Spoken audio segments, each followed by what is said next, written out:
So this is the key to the scientific method. We want to take a look and make sure you understand hypothesis, control group, experimental, independent variable, and dependent variable, as you will be given uh, scenarios on your exam. And with those scenarios, you will have to then determine what is the hypothesis, control, experimental, independent, and dependent. Let's go on looking at Smithers. It says that Smithers believes that his workers at the factory would be more productive. He thinks that a special juice will increase the productivity of these workers. So he selects two groups, 50 each, and assigns them a task, which is stapling papers. Group A is given a special juice while they work. Group B is not given the special juice. After an hour, Smither counts how many stacks of paper each group has. Group A have over 6,000, whereas Group B has 1,000. So it asks us, what is the hypothesis? So the hypothesis is going to be that he thinks that a special juice will increase productivity. So special juice will increase productivity is going to be our hypothesis. And you have to bear with me. This is a new tool for me, and so I'll try and work it as best as I can. All right, so we have special juice giving us our hypothesis. Control group. What is a control group? So the control group is always the group that's normal. So if we look at his two groups, he has group A, which is given a special juice, and group B is not given a special juice. So if we take a look at that, what do we think the control group would be? Hopefully you all are with me and believing that the control group will then be group B, which is not given a special juice. All right, so group B then would be the control group for this particular scenario. So looking here again at group B and knowing that that is the control group.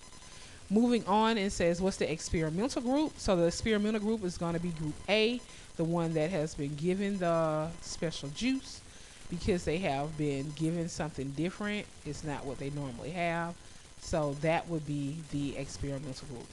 So our independent and dependent variable, we said the independent variable is what we're changing. So in this scenario, what is being changed? It's given a special drink.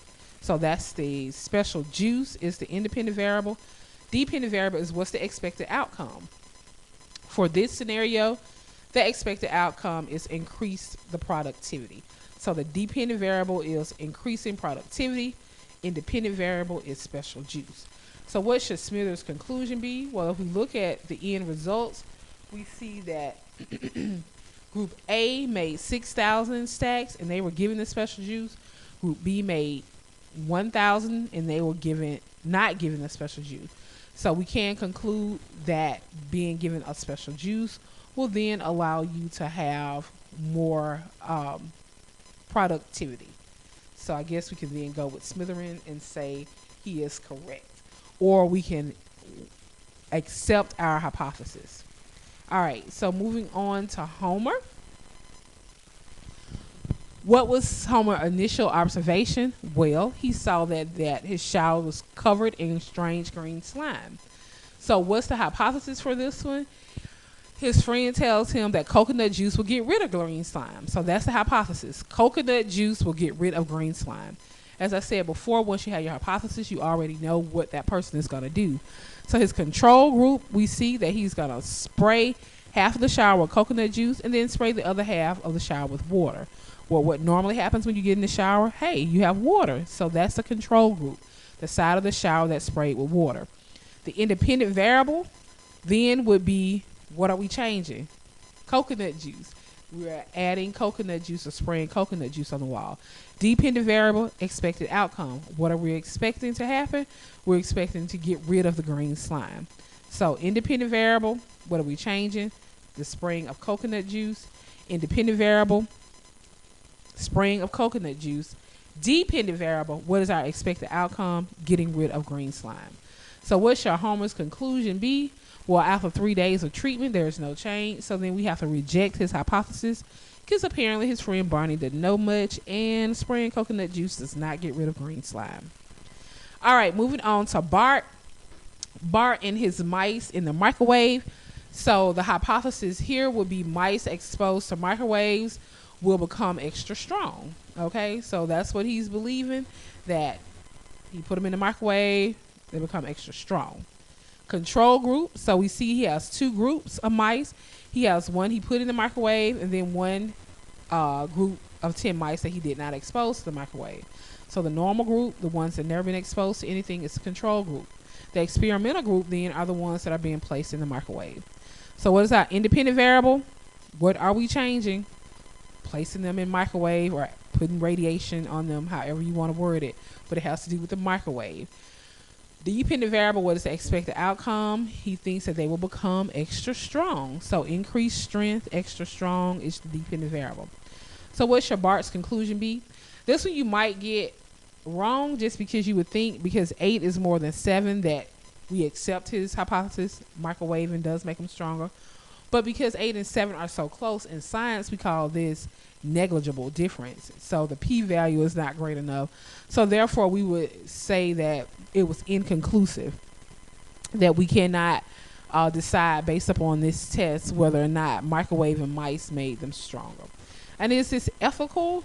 I don't think microwaving mice is an ethical situation.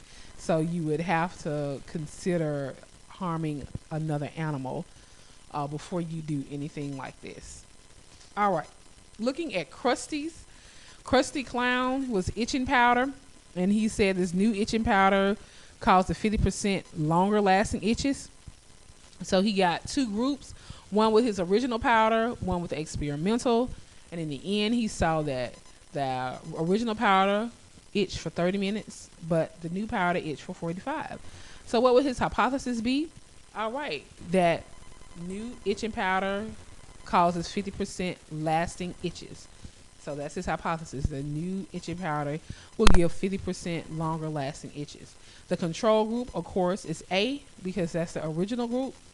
Experimental group then is B, the one that you're trying the experimental powder on. Independent variable, what are you changing? The itching powder, the brand of itching powder from the old to the new. And what's the dependent variable? Right, it's your outcome. You're expecting longer lasting itches, as he says. Longer lasting itches is the dependent variable. So did the claims of the new product meet experiment outcome? Did it meet the expectations? Well, if we look at the outcome, we saw that the old powder gave us 30-minute itches and the new powder gave 45. Well, it said it gave 50% longer. Well, 50% of 30 would be 15, and 30 plus 15 would be 45.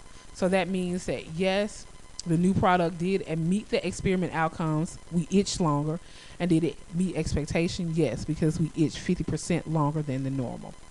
All right. So I hope this was helpful for you.